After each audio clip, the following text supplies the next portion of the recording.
What's up guys, welcome back to Clock Country. I'm Andrew, and today we're going to talk about a digital camera.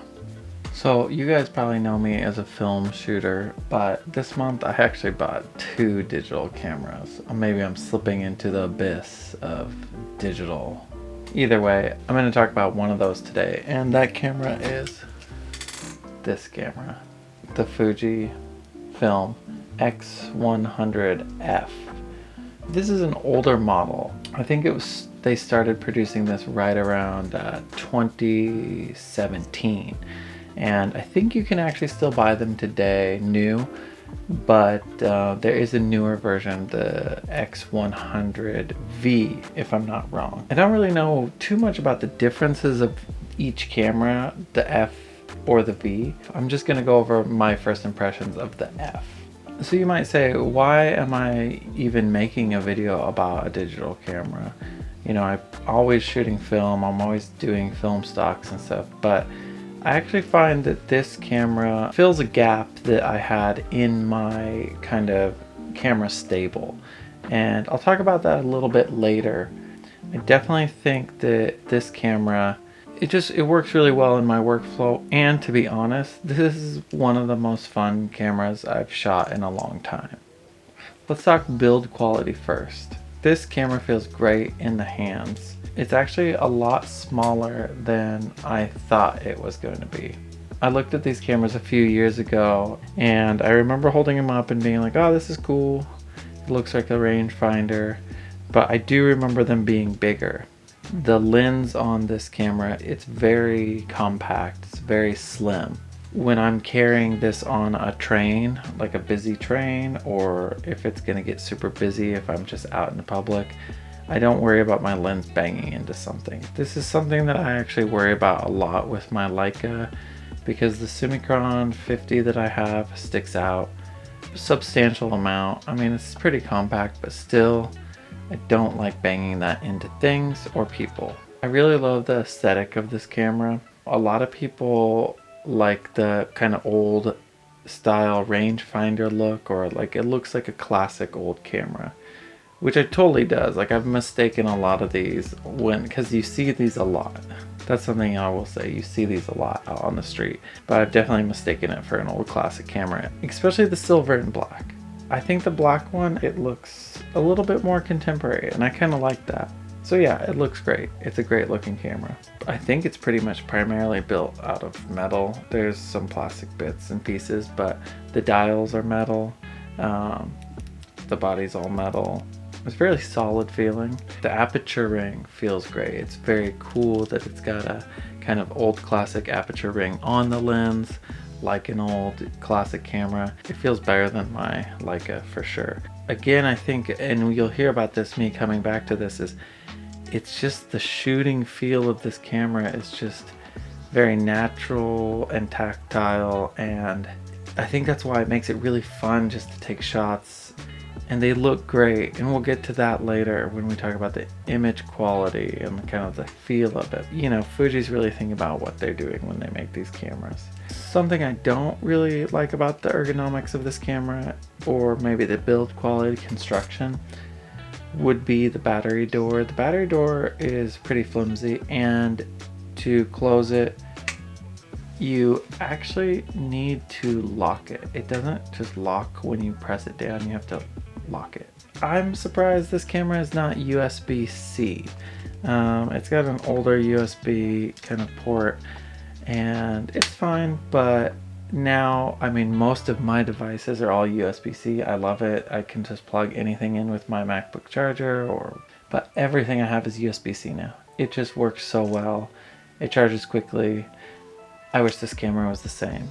The eyepiece on my copy, it's a little bit like grayer than the rest of the black, and it looks a little bit cheap, but I haven't had any problems with it. I'm a glasses shooter, obviously, so always like viewfinders are kind of can be annoying, but I've had no problem with glasses, and actually the viewfinder is it's a good size and you can see well through it. The viewfinder is very cool in this camera, and if you know these cameras, you know this already, but it's got like an optical viewfinder that just goes directly through. And then when you actually half press the shutter, it will kind of do like a parallax correction and show you what you're actually going to shoot. If you're shooting something super close, it's going to move it over a little bit so you can frame up your shot correctly, which is really cool.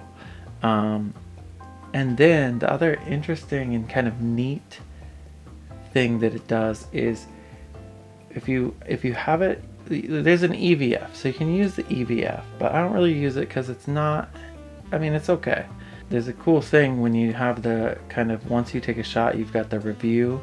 The EVF actually like slides up from the corner, shows you the image, and slides back down. I wasn't expecting that, so I really like that. It makes it feel super mechanical and kind of old-timey, and kind of it's a great little feature. And I mean, if you want to use the EVF, you can. It's not bad, it's not, I wouldn't say it's as cutting edge as some of the newer mirrorless cameras. Let's talk about the lens. The lens is the Fujifilm, a spherical Super EBC f2, and it's a 23mm lens. This is a big reason why I bought this camera. I used to have a GR2, which I loved it. I love the images it produced, but I didn't really like the focal length. It's like 18.3 or something. It's some equivalent of like 24. It's too wide for me. It's just too wide. Even this, which is, it's like 35mm, it's wide. I'm not a big fan. I really like 50, but this is just so much closer to 50. So the GR, I had it maybe a year or two ago. I sold it. It's a great camera, but this really kind of spoke to me because of that focal length. And now shooting it out and about, yeah, it's much easier for me to get a shot that I like. The lens is really good. It's very sharp. I've been pretty much shooting this camera like 5.6 to 2 to wide open, and in full auto mode, just to JPEGs, and the images look great. It's not too much vignetting. There's not too much distortion. Overall, I mean, it's a perfect kind of point and shoot for me. I had to look it up. I had to Google it, but Super EBC is electronic beam coating, according to Google. And it actually was a process pioneered by Fujifilm as a way to coat these lenses in a super, like, all the coatings are super thin, and in that way it allows them to put more coatings on and get more light. I'll talk about sensor just a little bit. I don't really know that much, so I'll probably just pull it off the web, but you know, in the digital world, it's about 24 megapixels, which is more than enough for, you know, printing small prints. It's APS-C, and I guess they call it the X-Trans CMOS 3 sensor. Honestly, it's fine. It works really well. You can get great images. I think the biggest deal for me that the colors are very good. Alright, let's get into the thing about these cameras. I mean, if you're a Fuji shooter, you know this.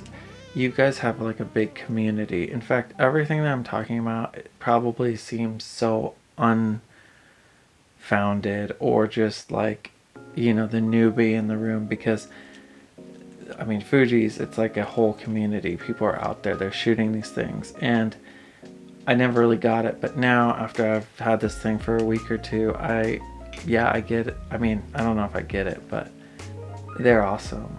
The film simulations they're great. And then going even further into that is like the film recipes that people are making and people are kind of publishing, and it's so cool to just try to plug those settings in and you get these really nice kind of baked in looks into your JPEGs. And I mean, I feel like I don't even need to edit some of these things. I can just get them on the computer, maybe throw them through Lightroom, adjust the highlights and the shadows, and I'm done. And that to me is so nice. So going into where like I feel like this camera kind of fills the hole in my stable. Where does this camera fit in, and why did it like solve this hole that I have? Because the reason why it fits in, and the hole that it's filling, is just my daily kind of walk around, shoot around camera that is not film. I hate to say it, but I just don't think that it's economical these days to walk around shooting whatever with film. I do want to, and I still do. I mean, I'm shooting film all the time, but I needed something that I could take photos of my family with, and I'm not just blowing through rolls of portrait and stuff, because one, I don't do that anyways, because it's so expensive for money, and it's expensive for time. We have to be realistic. Like, we don't have any time. I can't just sit on the scanner all day and make, like, trying to find those perfect images. So for me, I mean, and just to be on the flip side of that, going through digital files and editing files like that takes a lot of time too. And you take a lot more photos with digital, and it takes a long time to sift through all the garbage. But for me, I just needed something that I could just go out and shoot. I needed something that I could take on the train and shoot on my commute, because that's some time that I have in my day.